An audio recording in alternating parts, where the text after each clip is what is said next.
જય શ્રી કૃષ્ણ, રાધે રાધે. મિત્રો, આજે શ્રાવણના પહેલા રવિવારના દિવસે વીરપસલી વ્રતની કથા કરીએ. વીરપસલી વ્રતની વિધિ.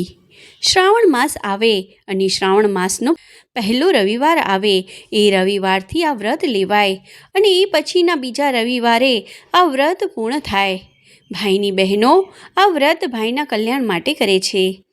ભાઈ પોતાની બહેનને શક્તિ પ્રમાણે ભેટ આપે છે. વીરપસલી વ્રતની વાર્તા.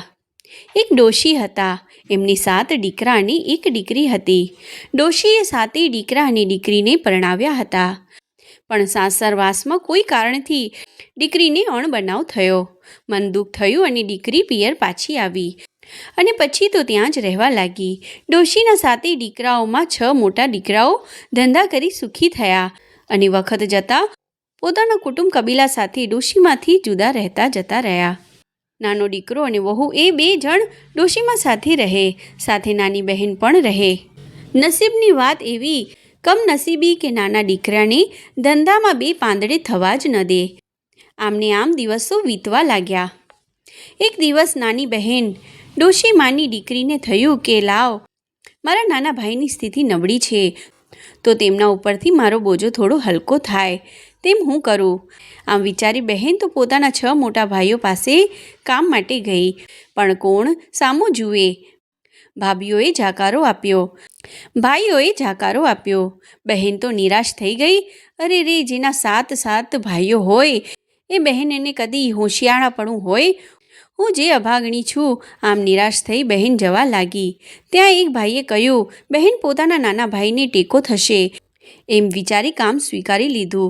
સવારથી સાંજ સુધી બહેન તો ઢોરા ચરાવવા જાય છે અને સાંજે જ્યારે ઘર આવે છે ત્યારે ભાભી જે કાંઈ એઠું જૂઠું વધ્યું ઘટ્યું હોય તે આપે અને નાની બહેન તે ઘરે લઈ જઈને ખાય. આમને આમ સમય વીતવા લાગ્યો.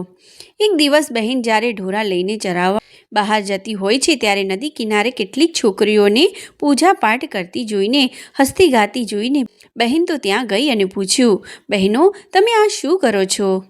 પેલી છોકરીઓ કહે, અમારે વીરપસલીનું વ્રત છે.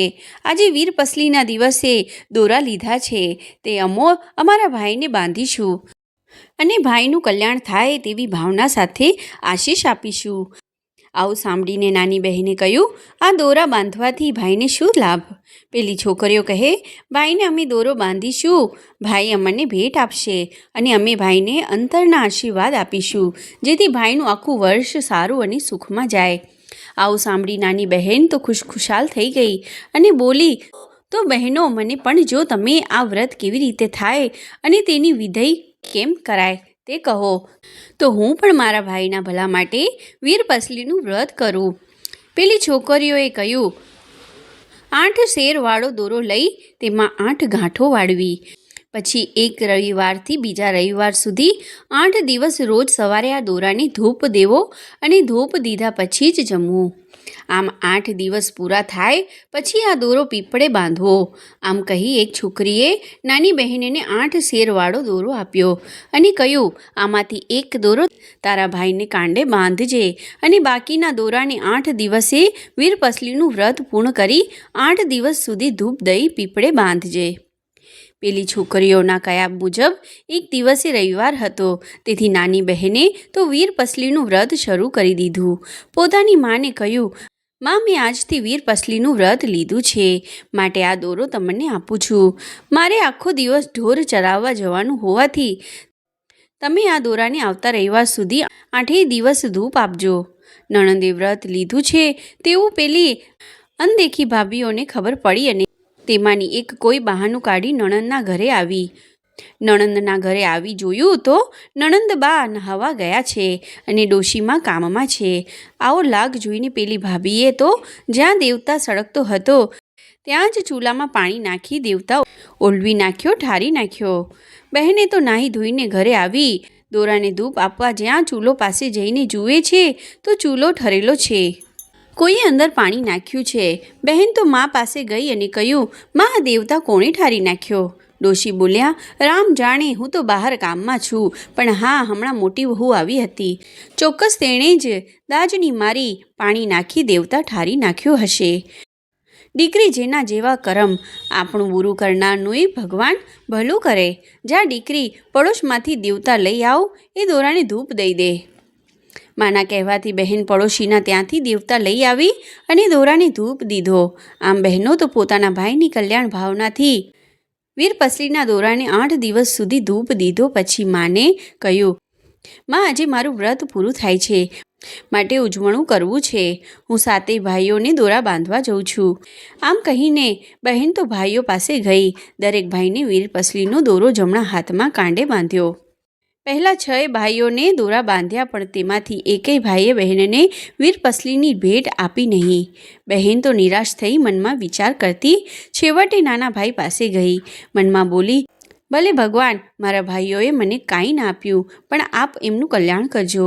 છેવટે નાના ભાઈની પાસે આવી અને ભાઈને વીરપસલીનો દોરો બાંધ્યો. નાના ભાઈએ બહેનને પૂછ્યું, બહેન બોલ, તને ભેટમાં શું આપું? બહેન, તો તું જાણે છે કે મારી સ્થિતિ કેવી છે. અત્યારે તો તારો નાનો ભાઈ કંગાલ છે.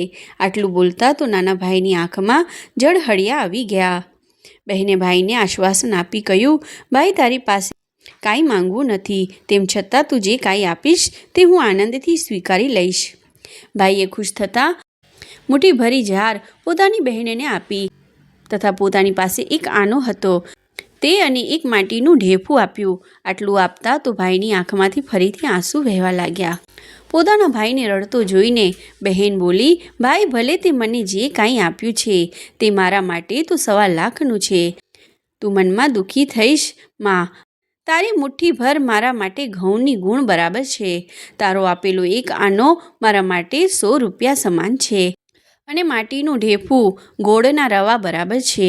આમ ભાઈનું મન હળવું કરી બહેન ખરા અંતકરણથી ભાઈનું કલ્યાણ થાય એમ ઈચ્છીને ભાઈના કપાળમાં કંકુનું તિલક કર્યું અને આશીષ આપી પોતાની મા પાસે ગઈ.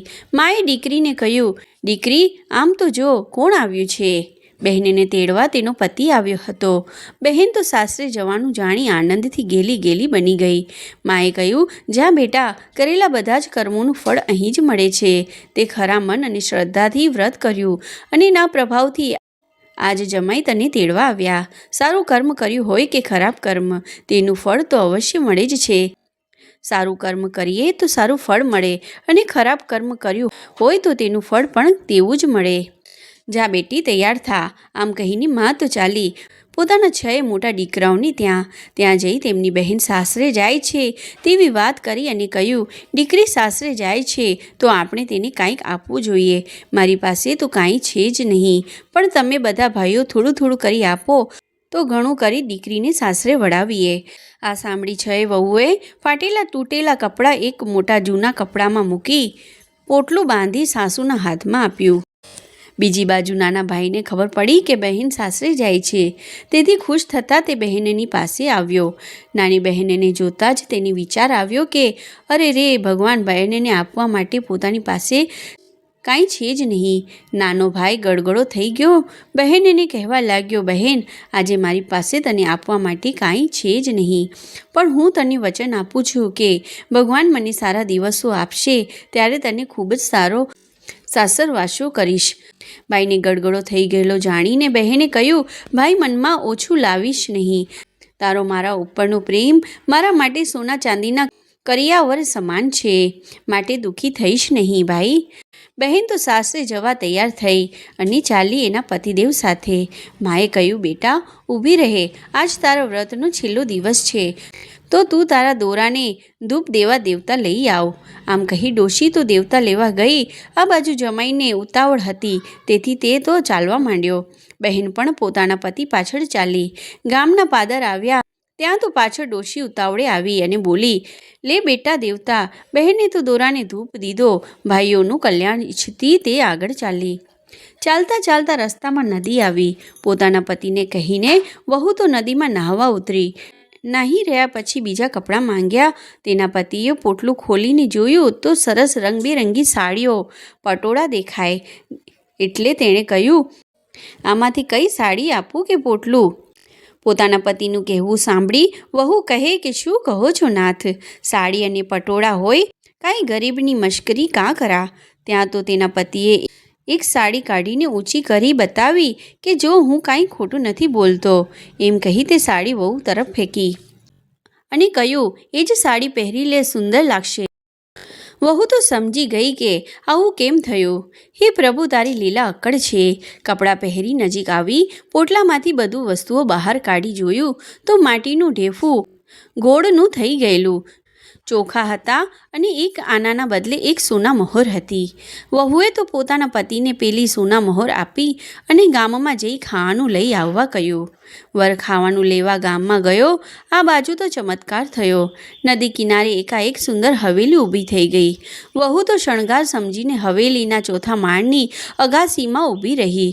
થોડા સમય પછી ગામમાં થઈ ખાવાનું લઈ વર તો જ્યાં નદી કિનારે આવ્યો તો તેણી તો એક સુંદર હવેલી દીઠી અને પોતાની વહુને તેમાં અટારીમાં ઊભેલી જોઈ. તે તો દંગ જ થઈ ગયો. વહુ તો દોડતી નીચે આવી અને પતિદેવના હાથમાંથી ખાવાનું લઈ બોલી, તમે આરામ કરો ને, હું અવળે જ કંઈક રસોઈ બનાવી નાખું. બંને જણાએ આનંદથી ભોજન કર્યું અને સુખેથી હવેલીમાં રહેવા લાગ્યા. દિવસો પસાર થવા લાગ્યા અને અચાનક દુકાળ પડ્યો ને લોકોને ખાવાના સાસા પડવા લાગ્યા. વખતના માર્યા લોકો ગામ છોડીને પેટ્યું રડવા પર ગામ જવા લાગ્યા.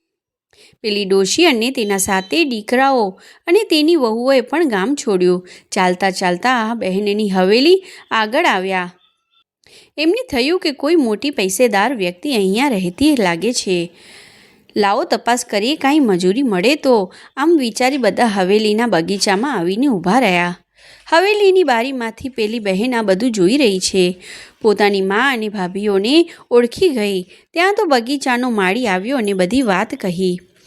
બહેને કહ્યું, તું બગીચાના ખોદકામમાં બધાને કામે લગાડી દે અને પેલા જે સૌથી નાનો દેખાય છે તેને ધાબા ઉપર દેખરેખ રાખવાનું કહેજે. તેની પાસે ખોદકામ કરાવીશ નહીં. અને પેલા ડોશીમાને બગીચાના ફૂલો જે ભેગા થાય તે ફૂલોની માળા બનાવવાનું કહેજે. માળીએ માલીકણની સૂચના મુજબ બધી ગોઠવણ કરી દીધી. એક દિવસ બહેનને થયું કે લાવને, આજે અમારા લગ્નની તિથિ છે તો બધાને જમવાનું કહું.